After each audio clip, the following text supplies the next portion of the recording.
Damos la bienvenida a las personas que nos ven a través de las redes sociales y vamos a comenzar.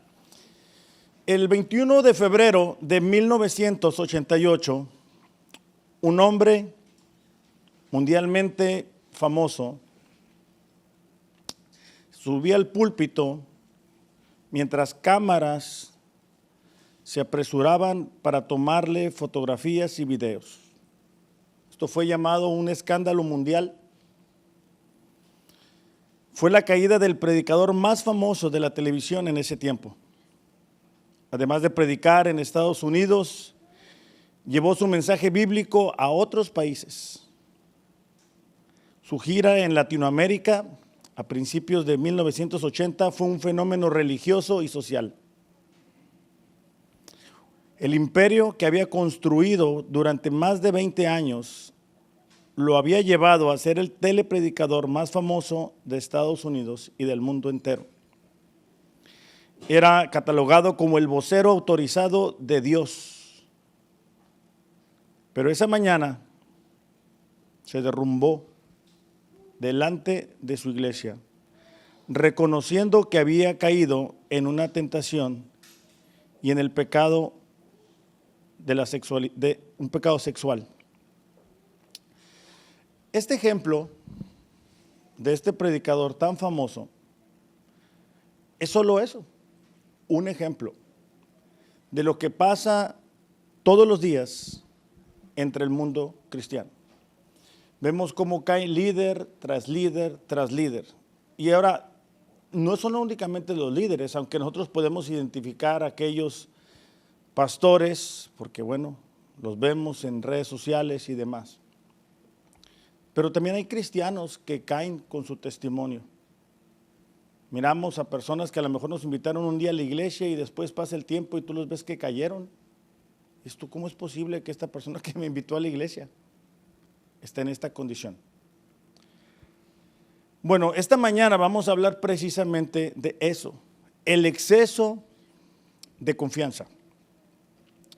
La semana pasada hablábamos en esta misma carta de los Corintios, cómo el grupo mayoritario de los corintios decían, bueno, no pasa nada, ¿verdad? Si ofrecemos sacrificios ahí, si están ofreciendo sacrificios a los ídolos, si nosotros participamos, no pasa nada, si comemos de esa carne, no pasa nada. El día de hoy hay un grupo dentro de los cristianos que dicen, no pasa nada. O sea, no pasa nada si convivo con mis compañeros del trabajo que no son cristianos y los acompaño y voy a fiestas y me llevo con ellos. No pasa nada. No pasa nada si un domingo no acudo a la iglesia, lo veo por televisión, es la misma, no pasa nada. Si hoy no tengo ganas de leer la Biblia, no pasa nada si no la leo hoy, ¿verdad? Mañana leo el doble y después el triple y después ya no sabemos ni dónde estamos leyendo la Biblia. Existe ese peligro del exceso de confianza. Y es precisamente lo que Pablo va a desarrollar para nosotros en esta mañana, en el capítulo 10 de Primera de Corintios. Dice, porque no quiero que ignoren, hermanos, y vamos a subrayar varias palabras, ¿ok? Que todos nuestros padres estuvieron bajo la nube. Vamos a subrayar las veces que encontramos la palabra todos, ¿ok? Todos nuestros padres estuvieron bajo la nube y todos pasaron por el mar. Llevamos 2, versículo 2. El Moisés, todos fueron bautizados en la nube. Llevamos 3 y en el mar. Versículo 3, todos comieron el mismo alimento espiritual. Versículo 4, todos bebieron la misma bebida espiritual, porque bebían de una roca espiritual que los seguía, y la roca era Cristo. Fíjense lo que les he dicho en otras ocasiones. Aquí va a ser una pequeña transición, Pablo, porque Pablo está diciendo, todos experimentaron las bendiciones de Dios, y en el versículo 5 dice, sin embargo, Dios no se agradó de la mayor parte de ellos y por eso quedaron tendidos en el desierto. Estas cosas sucedieron como ejemplo para nosotros, a fin de que no codiciemos lo malo como ellos lo codiciaron. No sean idólatras como algunos de ellos fueron, según está escrito. El pueblo se sentó a comer y a beber y se sentó a jugar. Ni forniquemos como algunos que de ellos fornicaron y en un día cayeron 23,000. Ni provoquemos al Señor como algunos de ellos lo provocaron y fueron destruidos por las serpientes. Ni murmuren como algunos de ellos murmuraron y fueron destruidos por el destructor. Versículo 11, va a ser otra transición, dice, estas cosas sucedieron como ejemplo y fueron escritas como enseñanza para nosotros, para quienes ha llegado el fin de los siglos. El versículo 12 es el versículo que marca el énfasis de este pasaje. Por tanto, el que cree que está firme, tenga cuidado, no sea que caiga. No les ha sobrevenido ninguna tentación que no sea común a los hombres. Fiel es Dios, que no permitirá que ustedes sean tentados más allá de lo que puedan soportar, sino que con la tentación proveerá también la vía de escape a fin de que puedan resistirla. Entonces Pablo aquí está retomando lo que hablamos la semana pasada acerca de las libertades que ellos tenían como corintios. Ellos decían, estamos en Cristo, tenemos todas las bendiciones, tenemos dones, no pasa nada si convivimos con el mundo secular. Entonces, para mostrarles que sí pasa algo, es que él toma el ejemplo de Israel y les va a estar describiendo las bendiciones que ellos tuvieron. Después va a nombrar las advertencias que les hacía a ellos y la lección de este pasaje. Entonces, vamos a comenzar con las bendiciones, porque Pablo dice, no quiero que ignoren lo que le pasó a Israel. ¿Qué le pasó a Israel? Bueno, número uno, ellos fueron liberados de Egipto. Después de 400 años de esclavitud, ellos fueron liberados. A través de un hombre llamado Moisés, Dios saca a una nación completa de Egipto, ¿verdad? Que los había sometido. Dice, no quiero que ignoren, es decir, no quiero que se les olvide, o quiero que recuerden esto, que todos nuestros padres estuvieron bajo la nube y todos pasaron por el mar. Esto es una referencia directa a Éxodo 13:21, que dice que una columna de nube y una columna de fuego los guiaba. Entonces, si los corintios se sentían orgullosos de las bendiciones, de los dones que ellos tenían, dice Pablo, ok, déjame te doy un ejemplo de cuán peligroso es sentirse demasiado seguro. Y les dice, miren, el pueblo de Israel, ellos fueron guiados por Dios, ellos fueron liberados de Egipto. Tenían que ser una comunidad de testimonio para el mundo. Es decir, la razón que Dios saca a Israel era porque ellos iban a ser portavoces de su Dios. Iban a hablarle a otras naciones de lo que Dios había hecho con ellos, cómo los había rescatado de Egipto, cómo abrió el mar para ellos, cómo mandó las plagas contra Egipto. Pero lejos de eso, se quedaron tendidos en el desierto.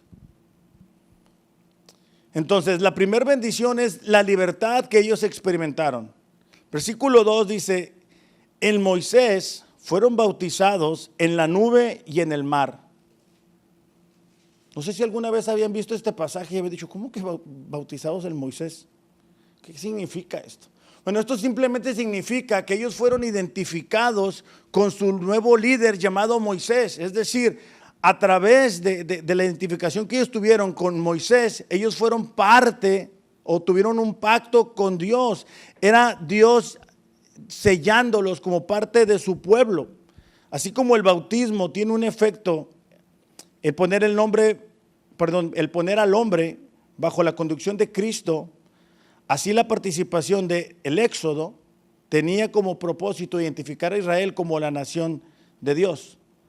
Para los israelitas, el ser bautizados en Moisés significó ser miembros del nuevo pacto que ellos iban a tener con Dios. Recordarán que en ese tiempo no conocían mucho de Él.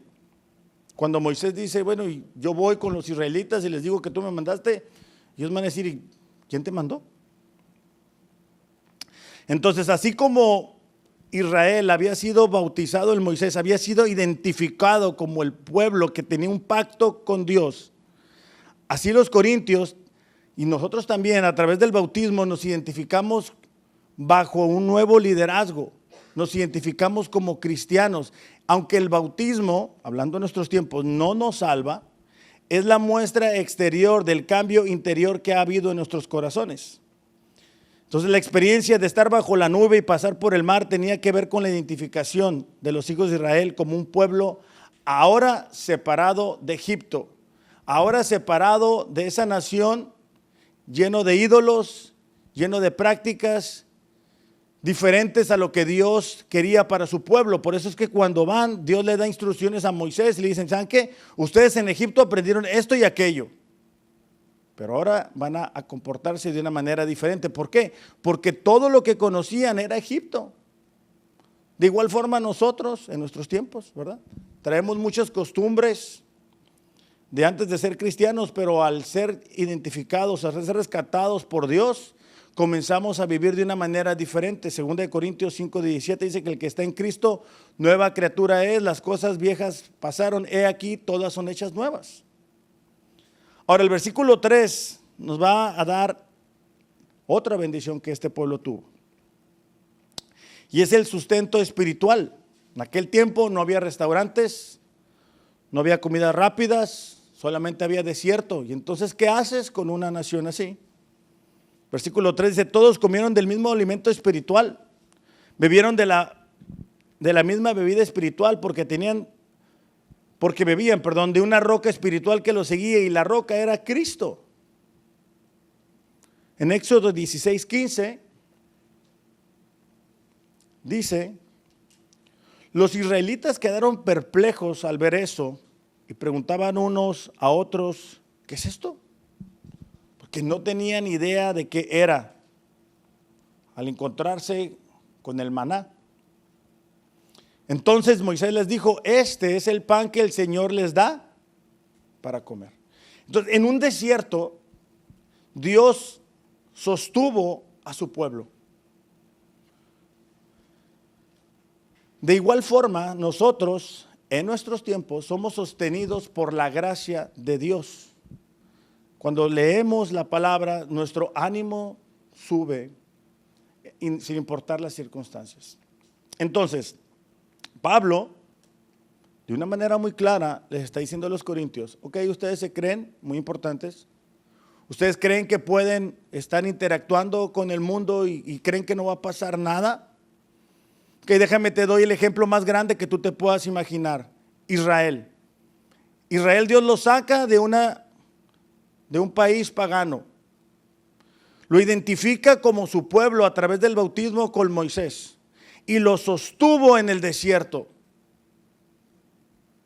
Y a pesar de ello, vamos a ver lo que pasó con Israel, porque en el versículo 5 comienzan las advertencias de Pablo para los corintios. Dice, sin embargo, es decir, a pesar de todas las bendiciones. Porque el problema para los corintios es que ellos decían, estamos bien, tenemos los dones, tenemos las bendiciones, tenemos la gracia que nos cubre todos los pecados. Entonces Pablo dice, sin embargo, es decir, a pesar de todas las bendiciones que Israel tuvo, Dios no se agradó de la mayor parte de ellos. Bueno, no sé cuántos de ustedes saben cuántos salieron de Egipto, pero en Números, capítulo 1, versículo 46, desde el 45, dice, todos los hombres de Israel que tenían 20 años o más, que eran aptos para la guerra, fueron registrados por familias. En total sumaban 603,550. Vamos a sacar más o menos una cuenta, sin contar niños. Pónganle ustedes que eran 1,200,000. ¿Les parece? Es un número más o menos conservador de cuánta gente salió. Ok. ¿Cuántos saben cuántos llegaron a la tierra prometida? Llegaron dos, Josué y Caleb. Ni Moisés ni Aarón entraron en la tierra prometida. Entonces, los demás, dice, quedaron tendidos, es decir, esparcidos, desparramados en el desierto, a pesar de las bendiciones, a pesar de que Dios los había sacado de Egipto. El propósito que Dios tenía para ellos era anunciar las virtudes de aquel que los había sacado de Egipto y decir, miren, ustedes no conocen al Dios verdadero, ustedes tienen ídolos. Nosotros venimos a traerles el testimonio del Dios que nos liberó de Egipto. Pero lejos de ellos se la pasaron, y vamos a ver las advertencias. Que la primera es la codicia. Dice, estas cosas sucedieron como ejemplo para nosotros, a fin de que no codiciemos como ellos lo codiciaron. La codicia es el afán excesivo de riquezas. Ambicionar, ansiar, anhelar, desear, pretender, envidiar. Entonces, el pueblo de Dios se la pasó codiciando, anhelando lo que no tenían. Fíjate, vamos a ver unos pasajes, número 11, versículos 4 y 5. 11 y versículos 4 y 5. Dice, entonces, justo después de que Dios les hizo un milagro, el populacho, dicen unas versiones, otras versiones dicen, la gente extranjera que viajaba con los israelitas comenzó a tener fuertes antojos por las cosas buenas de Egipto. El pueblo de Israel también comenzó a quejarse y decir, oh, si tuviéramos un poco de carne, exclamaban. ¿Cómo nos acordamos del pescado que comíamos gratis en Egipto? Y teníamos los pepinos, los melones, los puerros, las cebollas y los ajos que queríamos. El problema con la codicia es que nubla nuestra visión. Evita que veamos las bendiciones de Dios. Es como si tuviéramos una memoria selectiva. Entonces el pueblo dice, me acuerdo cuando estábamos en Egipto, entre latigazos comíamos de gratis. Dice Éxodo que el clamor del pueblo de Israel subió hasta donde él estaba. O sea, Dios envía a Moisés porque ellos estaban siendo maltratados, ellos no estaban de vacaciones. Pero la codicia, como les decía ahorita, nubla la visión de las personas y ellos nada más se acordaban de eso. Es como cuando nosotros estamos en Cristo y dices tú, me acuerdo cuando no era cristiano, ¿verdad? Tan a gusto que estaba. El domingo me levantaba tarde, bien a gusto. No tenía que leer la Biblia, no, nada de eso. Pues sí, pero no te acuerdas lo vacío que estabas. O sea, no recuerdas lo desesperanzador que era cada día tratar de alcanzar algo y no encontrar la felicidad. No te das cuenta a dónde llevabas a tu familia en ese tiempo. Entonces, el versículo 6 dice, pero ahora lo único que vemos es este maná. Nomás tenía el maná, ¿verdad? Hasta hemos perdido el apetito. Ahora, no hay nada malo en desear cosas. Es bueno. Pero si tú quieres saber en esta mañana, si tú tienes codicia en tu corazón, es eso que tú anhelas, eso que tú quieres, piénsale eso. Te quita el gozo, te quita el contentamiento. Porque si te lo está quitando, estás guardando codicia en tu corazón. O sea, no hay nada malo en desear, mira, yo quisiera esto, yo quisiera aquello, ok. Pero mientras eso sucede, y si sucede, ya no estás contento. Ya no estás agradecido con Dios. Porque si es eso, lo que está pasando en tu corazón, entonces tienes codicia.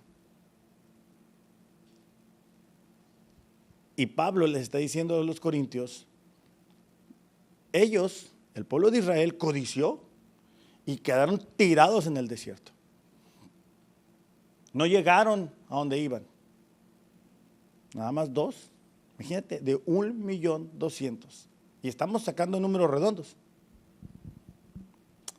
Dice Hebreos 13:5, dice, no amen el dinero, estén contentos con lo que tienen, pues Dios ha dicho, nunca te fallaré, jamás te abandonaré.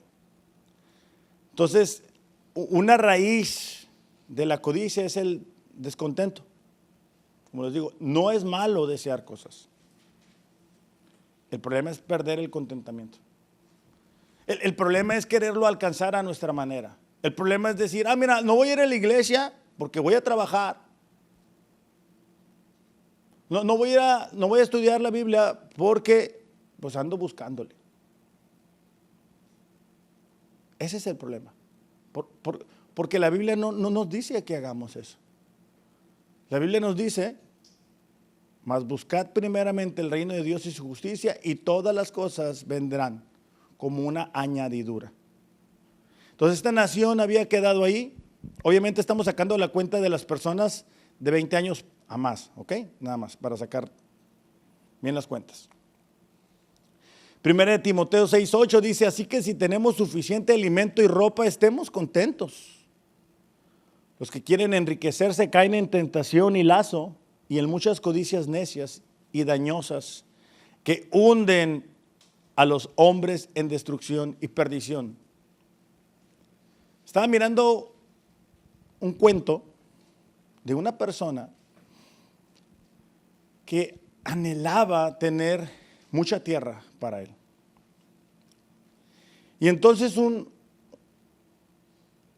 señor rico le dijo, mira toda la tierra es mía. Yo te voy a dar toda la tierra que tú ves, siempre y cuando corras hasta donde llegues y alcances a regresar con la luz del día, te la voy a regalar. ¿En serio? En serio. Bueno, entonces esta persona que codiciaba la tierra empezó a caminar y a correr y empezó a decir, quiero más. Y miraba que el sol estaba cayendo, pero decía, sí puedo más. Ya cuando empezó a ver que el sol se estaba desapareciendo, intentó regresar a toda prisa, corriendo, solo para caer muerto de un ataque al corazón por haberse excedido de más. Lo único que obtuvo de tierra fueron 2 metros donde lo enterraron. Jesús dijo, ¿verdad? ¿De qué te sirve ganar el mundo entero si pierdes tu alma? El problema con la codicia es eso, que siempre se quiere más y más. Y tenemos algo y perdemos el contentamiento porque no tenemos algo y algo más y algo más y algo más. Y era lo que le pasaba a la nación de Israel. Todo el tiempo estaban codiciando algo más, algo que no tenían. Para nosotros que estamos en Cristo, tenemos todo lo que necesitamos. Pero muchas veces somos influenciados por el mundo, ¿verdad? Y si no tenemos lo que el mundo ofrece como la verdadera felicidad, entonces decimos, estamos incompletos y perdemos el contentamiento que deberíamos de tener. La segunda advertencia se encuentra en el versículo 7, dice, no sean idólatras como algunos de ellos. Según está escrito, el pueblo se sentó a comer y a beber y se levantó a jugar. Esto es el relato de Éxodo 32, ¿verdad? Éxodo 32:1, si lo quieren buscar en sus Biblias.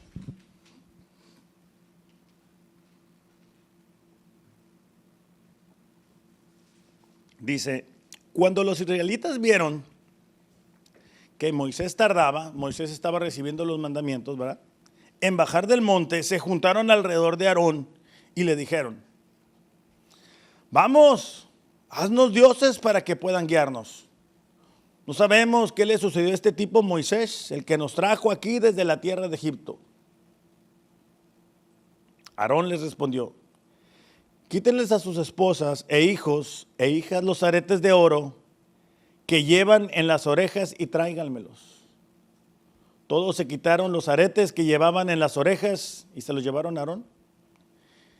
Aarón tomó el oro, lo fundió y lo moldeó hasta darle la forma de un becerro ¿De dónde sacó la idea de un becerro sino de Egipto?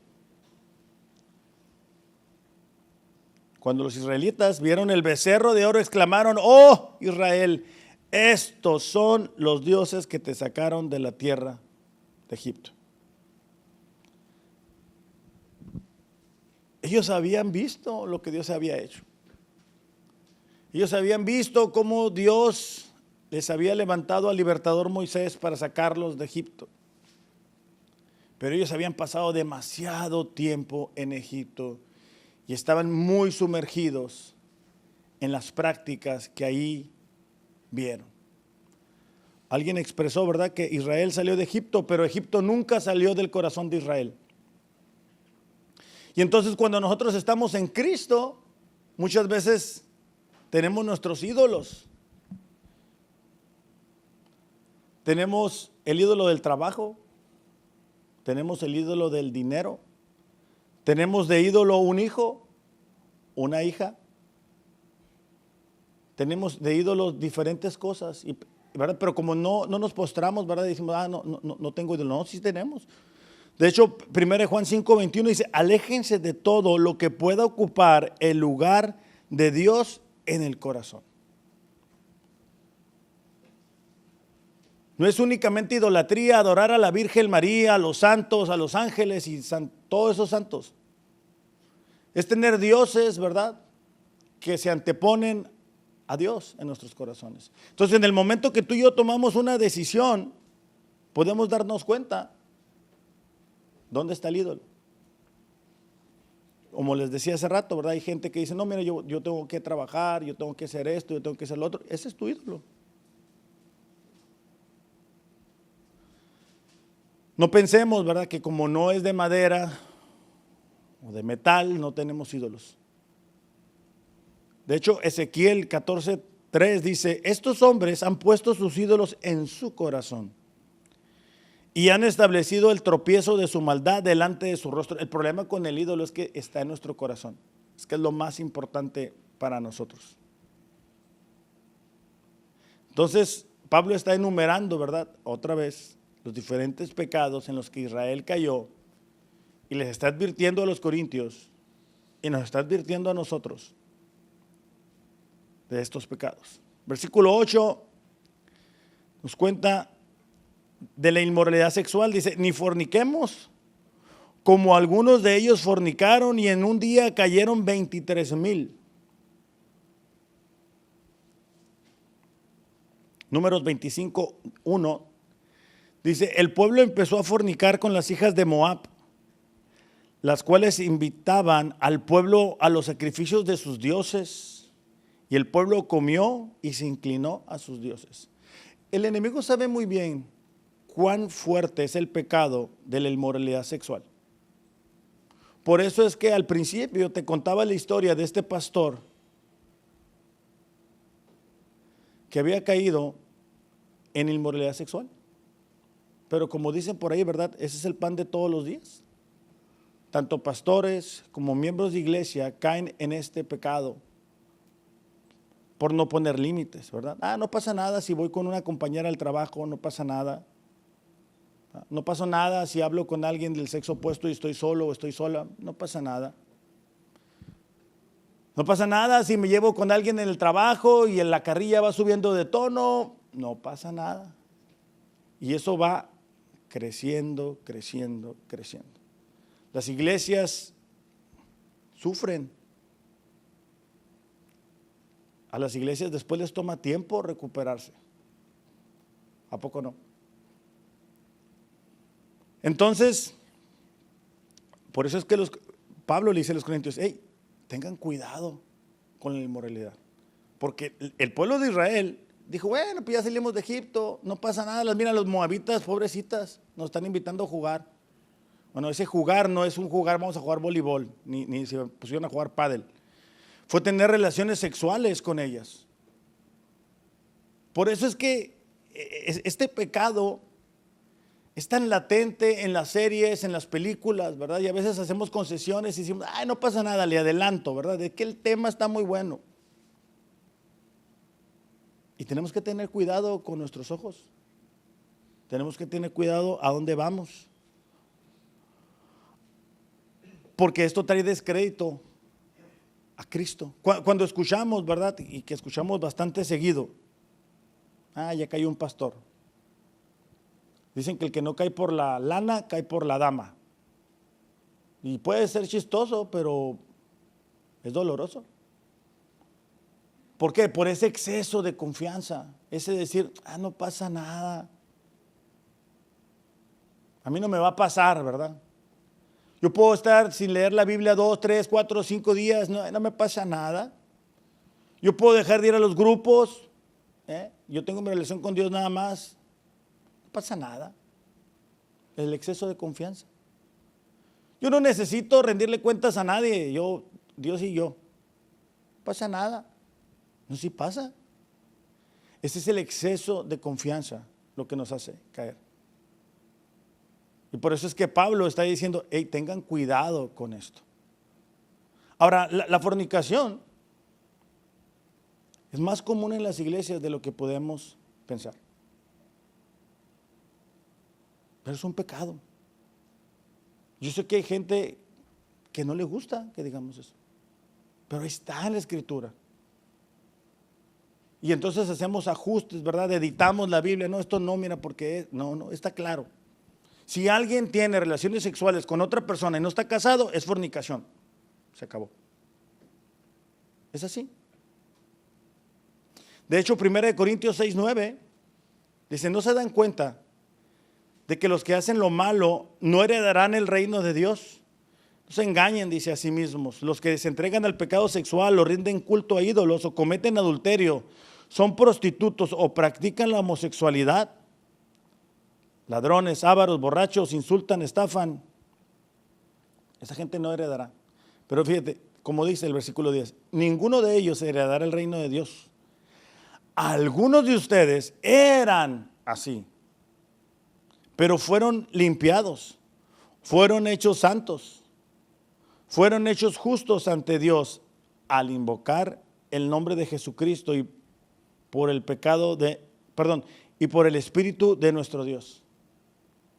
Entonces, Pablo lo que les estaba diciendo aquí es, algunos de ustedes eran, ya no son, así. Pero un cristiano, o alguien que se llame cristiano, no puede vivir en esos pecados. ¿Ok? La siguiente advertencia es poner a prueba al Señor. Versículo 9 dice, ni provoquemos al Señor como algunos de ellos lo provocaron y fueron destruidos por las serpientes. Eso está en Números 21:5. Dice, habló el pueblo contra Dios y contra Moisés. ¿Por qué nos hiciste subir de Egipto para que muramos en el desierto? No hay pan ni agua. Nuestra alma tiene fastidio de este pan tan liviano. Esto es cuando nosotros ponemos a prueba al Señor. Miren, hay tanta gracia de Dios para nosotros. Pero hay personas que se van a la línea, ahí en la línea. ¿Y puedo hacer esto? ¿Para qué? ¿Para qué quieres estar en esa línea? Vive en la gracia de Dios. Este grupo de Israel decían, este maná bueno, ya nos enfadó, queremos otra cosa. Y estaban quejándose y poniendo a Dios a prueba. ¿Será que nos vas a ayudar o será que ya te olvidaste de nosotros? ¿Para qué nos sacaste de Egipto? Para matarnos aquí en el desierto. ¿Se acuerdan cuando Ananías y Zafira le dijeron a los apóstoles, mira, nosotros vendimos el terreno en tanto? Estaban tentando a Dios. Estaban queriéndolo engañar. Es como cuando tú y yo, de repente, ¿verdad? Llevamos la gracia de Dios a un extremo. Y decimos, ¿será que Dios está consciente de mi dolor? ¿Será que a Dios le importa lo que yo estoy sintiendo? No, Dios te ama. Y sus misericordias son nuevas cada mañana. Sí, yo sé que hay veces que no se siente así. Entiendo que hay veces que tenemos dolor. Pero tenemos que tener cuidado de no estar tentando al Señor, no estar dudando de su providencia, de su amor, de su soberanía, de su cuidado. Dice que en el versículo 6 hay número, dice: Jehová envió entre el pueblo serpientes ardientes que mordían al pueblo, y murió mucho pueblo de Israel. Entonces hay veces que la gente cruza esa línea y no se da cuenta. Y están tentando al Señor, ¿verdad? Y tú les dices: oye, ¿por qué no viniste a esto? Ah, no, lo que pasa que ya se avientan una dominguera, ¿verdad? Oye, pero ¿por qué no viniste? No, es que lo que pasa es de que, y una excusa. Como si Dios no viera, como si Dios no conociera lo que estamos haciendo. Y estamos, ¿qué? Tentando al Señor. Hay personas, espero que en esta mañana no haya nadie aquí, pero hay personas que van a una iglesia cristiana, escuchan el mensaje, pero siguen tentando al Señor, no rindiendo su vida, no arrepintiéndose de sus pecados. Espero que no haya nadie aquí, pero si alguien nos está viendo en las redes, si ese es tu caso, y como alguien dijo, ¿verdad?, quieres lo mejor de los dos mundos, quieres seguir en el mundo, pero quieres las bendiciones de Dios. Hebreos 10:31 dice: es algo aterrador caer en las manos del Dios vivo. Hay un momento en que tanto estamos tentando al Señor, ¿verdad?, hasta que llega su disciplina, su castigo. Versículo 10. Esta es la quinta advertencia de Pablo para los corintios. Ni murmuren como algunos de ellos murmuraron y fueron destruidos por el destructor. Murmurar es hablar entre dientes, manifestando queja o disgusto por algo. El murmurar contra el Señor es demostrar nuestra falta de fe en que Él sabe lo que es mejor para nosotros. Algo que me he dado cuenta, a lo mejor ustedes están conmigo, coinciden conmigo, es que alguien que murmura casi siempre es alguien que no está haciendo nada. Porque cuando tú estás ocupado en las cosas del Señor, ¿estás qué? Ocupado. No tienes tiempo para andar murmurando, ni tienes el corazón dispuesto. Bueno, el pueblo de Israel sí tenía tiempo. Dice el versículo 41 de Números 16. Sin embargo, después de una bendición de Dios, tan pronto como la mañana siguiente, toda la comunidad de Israel comenzó de nuevo a murmurar contra Moisés y Aarón, diciendo: ustedes mataron al pueblo del Señor. La murmuración es insatisfacción con la voluntad soberana de Dios para nuestra vida y la vida de otros. Es cuestionar el amor, la fidelidad, la misericordia de Dios. Por eso es que Pablo decía, ¿verdad? He aprendido a contentarme cualquiera que sea mi situación, en Filipenses 4:11. Entonces, tenemos que tener cuidado de no estar murmurando,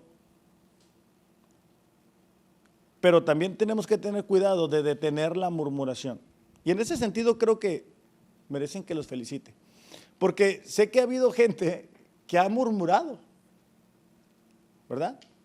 Y nosotros estamos intentando sostener la estructura de la iglesia y llega gente y te dice: ¿te fijaste que esto? O sea, ¿no tienen grupo de aquello? ¿No tienen grupo de mujeres? ¿No tienen grupo de matrimonios? ¿Y cuándo se...? Y ni van. Pero es estar, ¿verdad? Como dice un dicho, ¿verdad? Como cuchillito de palo, estar dando lata ahí. ¿Y por qué no hacen esto? ¿Y por qué no hacen lo aquello? Oye, ¿te fijaste cómo pidieron?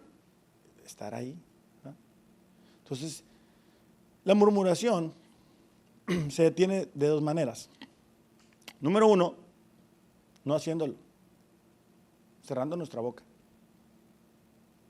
Número dos, cuando alguien venga, y creo que en ese sentido lo hemos hecho bien, pero es bueno recordarlo. Y alguien viene y te dice: Carlos, ¿Te fijaste en este efecto de la iglesia? ¿Por qué manejan así el grupo de hombres? Muy fácil, vamos con el pastor. Y como dice la botica, ¿verdad? Santo remedio. Porque la gente que murmura no quiere una solución, quiere estar dando lata nada más. No quieren crecer, quieren excusarse por no haber crecido durante tantos años. El pueblo de Israel estaba todo el tiempo murmurando, quejándose para no confiar en Dios. Y la murmuración es contagiosa. Entonces, nosotros lo podemos detener cerrando nuestra boca. Y cuando alguien venga a decir, oye, pero ¿por qué en la iglesia lo hacen así? Llevándolo con el liderazgo de la iglesia. Y santo remedio. Ahora, aquí hay una lección, y está en el versículo del 11 al 13, dice, estas cosas sucedieron como ejemplo y fueron escritas como enseñanza para nosotros, para quienes ha llegado el fin de los siglos. Versículo 12, el que cree que está firme, tenga cuidado, no sea que caiga. Si hay alguien que dice, mira, yo estoy firme, a mí nunca me va a pasar, ¿ya te fijaste lo que le pasó a este pastor? Todo el Facebook está hablando de él, pero a mí no me va a pasar, que yo no. Dice ahí, ten cuidado, no sé que caigas.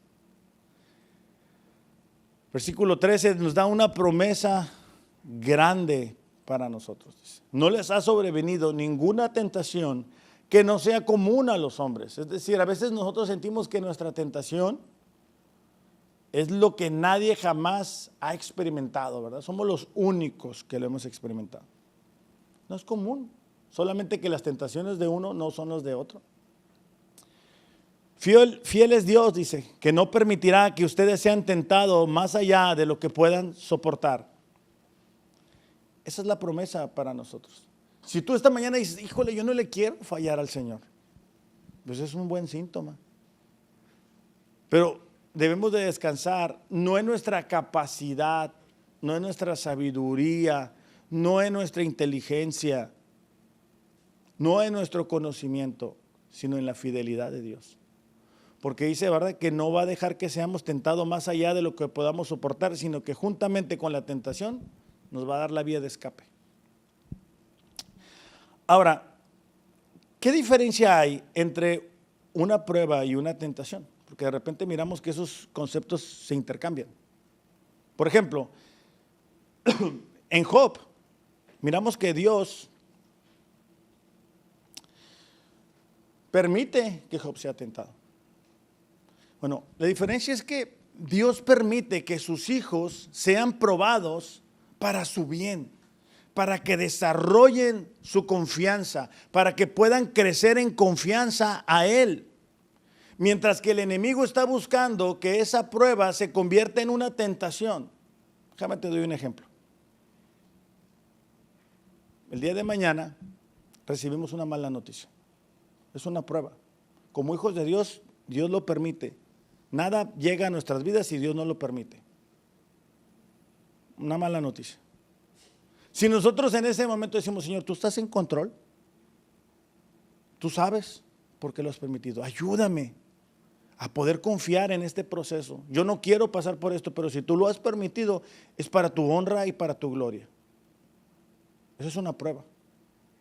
Pero si nosotros empezamos a decir, Señor, ya te olvidaste de mí, ya sabía que me iba a venir este castigo. Ay, Señor, ¿por qué yo siempre? Y lo empezamos a subir a Facebook, ¿eh? Estoy solo, pero Dios me acompaña y ¡pum!, lo subimos. Y lo empezamos a quejarnos. Y no, hoy no voy a leer la Biblia porque no tengo ganas, ¿verdad? Mejor voy a ver el teléfono. Mejor voy a trabajar más, lo que me hace falta, tener la mente ocupada. Me voy a aventar una serie, ¿verdad?, en las plataformas. Bueno, eso se convierte en una tentación para nosotros. Entonces tenemos que tener cuidado y recordar siempre que Dios no se olvida de nosotros, sino que Él es fiel para que juntamente con esa situación nos va a dar la vía de escape. Sé que a veces pensamos, aquí no hay una salida, siempre hay una salida. Nada más que muchas veces la estamos buscando en el lugar incorrecto o en la forma incorrecta. Las iglesias en Apocalipsis se distinguían por creer que estaban bien. Mientras que Dios una y otra vez les corrige. A la iglesia de Éfeso le dice, sabes que haces las cosas bien, pero pues se te olvidó lo más importante, tu primer amor. En la iglesia de la Odisea pensaban que eran ricos y que no tenían necesidad de nada, pero en el versículo 17 del capítulo 3 de Apocalipsis, Dios les dice, desventurados, miserables, pobres, ciego y desnudo. Así o más cacho. Entonces, esto es un constante. O sea, a veces decimos, no, ya yo estoy bien. Estoy menos peor que esta persona o aquella persona. Pero aquí lo importante es no creer que no vamos a caer. No creer, mira, yo ya lo hice, yo ya lo conozco, yo ya sé quién anda con Dios. Yo no necesito leer la Biblia, yo la leía muchas veces. No necesito rendir cuentas, no necesito congregarme, no necesito discipularme, no necesito orar. Yo me puedo llevar con gente de un sexo opuesto en confianza, ¿verdad? Abrazarlo, abrazarla, mandarle mensajes. Yo puedo, no pasa nada. Yo puedo ir a un lugar, en un ambiente nocivo, ¿verdad? Ahora que vienen las posadas, con los del trabajo, ¿verdad? Yo me pongo en una esquina, arrinconado, y ahí no pasa nada. Ten cuidado, porque si pasa. No pasa nada, ¿verdad? Que tenga amigos muy cercanos y que no sean cristianos. Sí pasa, porque sus conversaciones tienen un impacto. Entonces, esta mañana es importante que nosotros recordemos que no podemos olvidar el ejemplo de Israel. Que no podemos decir, mira, eso no me va a pasar a mí. Porque aquel que cree que está firme, tenga cuidado que no caiga. Vamos a orar. Padre, te damos gracias en esta mañana por tu palabra, porque tu palabra tiene el poder, Señor, de transformarnos, de guiarnos y de sostenernos. Te pedimos que cada uno de nosotros podamos reflexionar acerca de esta verdad, Señor, de no creer que no tenemos necesidad de buscarte, Señor, todos los días para que tú nos sigas sosteniendo, fortaleciendo, animando, Señor. Ayúdanos a tener siempre una actitud humilde delante de ti. A siempre reconocer, Señor, que es tu gracia lo que nos ha sostenido hasta el día de hoy y que será tu gracia la que nos sostiene el día de mañana. Te damos gracias, Señor, en el nombre de Jesús. Amén.